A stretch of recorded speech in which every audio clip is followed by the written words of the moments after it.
আকাশ বতাহ আজি উজ্বলি উঠিব। সমাগত শ্ৰীমন্ত শংকৰদেৱ সংঘৰ ৯৫ সংখ্যক বাৰ্ষিক অধিৱেশন। জামুগুৰিহাটৰ জ্যোতি বিষ্ণু সমন্বয় ক্ষেত্ৰত যুদ্ধ সদৃশ তৎপৰতা। মণ্ডপ, মঞ্চ, তোৰণ, শিবিৰ নিৰ্মাণত ব্যস্ত আই বাপসকল।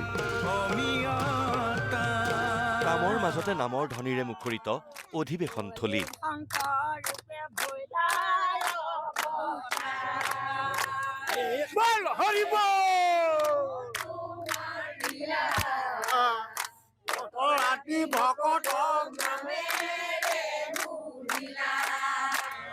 শ্ৰীমন্ত শংকৰদেৱ সংঘৰ ৯৫ সংখ্যক বাৰ্ষিক অধিৱেশনলৈ ১৩ দিন বাকী থকা অৱস্থাত খদমদম লাগিছে জামুগুৰিহাটৰ জ্যোতি বিষ্ণু সমন্বয় ক্ষেত্ৰ। যিমানেই দিন চমু চাপিছে সিমানেই তীব্ৰ হৈছে কামৰ গতি। ইতিমধ্যে ৯০% কাম সম্পূৰ্ণ হৈছে বিশাল মূল মণ্ডপৰ। ৩২০ ফুট দীঘল আৰু ১২০ ফুট বহল মূল মণ্ডপত ব্যৱহাৰ হৈছে ৫০টাকৈ চেৱা গছৰ খুঁটা, ৫ সহস্ৰাধিক বাঁহ আৰু ৩ লাখৰো অধিক খেৰৰ মুঠা, য'ত বহিব পাৰিব ১৫ সহস্ৰাধিক ভকত বৈষ্ণৱ। চেৱা গছৰ খুঁটাৰ সংখ্যা ইয়াত মুঠ ৫০টা ব্যৱহাৰ হৈছে। আমাৰ যি এই মণ্ডপৰ দৈৰ্ঘ্য হ'ল ৩২০ ফুট দীঘল আৰু প্ৰস্থ হ'ল ১২০ ফুট। গতিকে এই বৃহৎ যি মণ্ডপ, এই বৃহৎ মণ্ডপটো আমি খেৰৰে কৰিবলৈ যাওঁতে যথেষ্ট কষ্ট আমাৰ হৈছে। তথাপি আমাৰ তেজপুৰ জিলাবাসীৰ যি সপোন, এইটো সাকাৰ হ'বলৈ আগবাঢ়িছে। আপোনালোকে দেখিছে প্ৰায় ৯৫% কাম ইতিমধ্যে সমাপন হৈছে। এই মঞ্চভাগো আমাৰ ৬০ ফুট বহল আৰু ১১০ ফুট দীঘল। আই বাপ সকলোৱে মিলি নিৰ্মাণ কৰিছে শ শিবিৰ। কামৰ মাজত হৰিনাম গাই হৰিভক্তিত মতলীয়া হ'ল পুৰুষ মহিলা।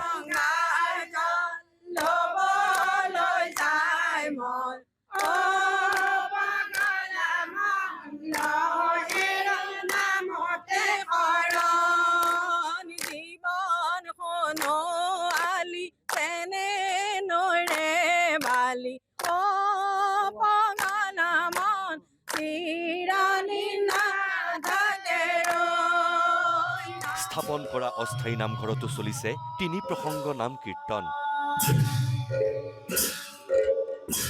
নামঘৰ ভাগ ইতিমধ্যে নিৰ্মাণ হৈছে, গুৰু আসন ভাগ প্ৰতিষ্ঠা হৈছে, লক্ষ লক্ষ ভকত ইয়ালৈ আহিছে। আমাৰ নৈমিত্তিকভাৱে ৩ প্ৰসংগ হৈ পেলাই আমাৰ যি আধ্যাত্মিক পৰিৱেশ সেইটো বিৰাজমান হৈ আছে। একেদৰে মূল তোৰণ নিৰ্মাণ কৰি থকা হৈছে অধিৱেশন থলীত। এইবাৰ গুৰুজনাই সৃষ্টি কৰা মথুৰা পাগৰ আৰ্হিত নিৰ্মাণ কৰা হৈছে মূল বাটচৰা। গুৰুজনাৰ যিটো পাগুৰি সৃষ্টি কৰিছিল, সেই পাগুৰি আকাৰত যদি আমি বাটচৰাটো বনাব পাৰোঁ, খেৰ, বাঁহ আৰু তাৰ লগত তমাল এইখিনি বস্তু ব্যৱহাৰ কৰি পেলাই আমি এটা বাটচৰা তৈয়াৰ কৰিবলৈ চেষ্টা কৰিছোঁ। কিমান খেৰ এতিয়ালৈকে ব্যৱহাৰ কৰিছে? এতিয়া আমি প্ৰায় ১০০মান খেৰ এতিয়া ব্যৱহাৰ হৈছে আৰু প্ৰায় ৫০টা ৬০টা খেৰ আমাৰ প্ৰয়োজন হ'ব। গোটেই ফ্ৰেমটো বনাই লওঁতে ১৫ দিনমান তৈয়াৰ হৈছে আৰু এতিয়া এই কেইদিনটোতো ৫ দিনমান আমি এতিয়া চাৱনি কৰি পেলাই মিলাই চাৱনি কৰিবলগীয়া হৈছে। এফালে চলিছে কাম, আনফালে হৰিনামৰ ধ্বনিৰে জীপাল হৈছে জামুগুৰিহাটৰ জ্যোতি বিষ্ণু সমন্বয় ক্ষেত্ৰ। কেমেৰা পাৰ্চন মাইনাৰ সৈতে জামুগুৰিহাটৰ পৰা হিৰণ্য বৰা, নিউজ লাইভ।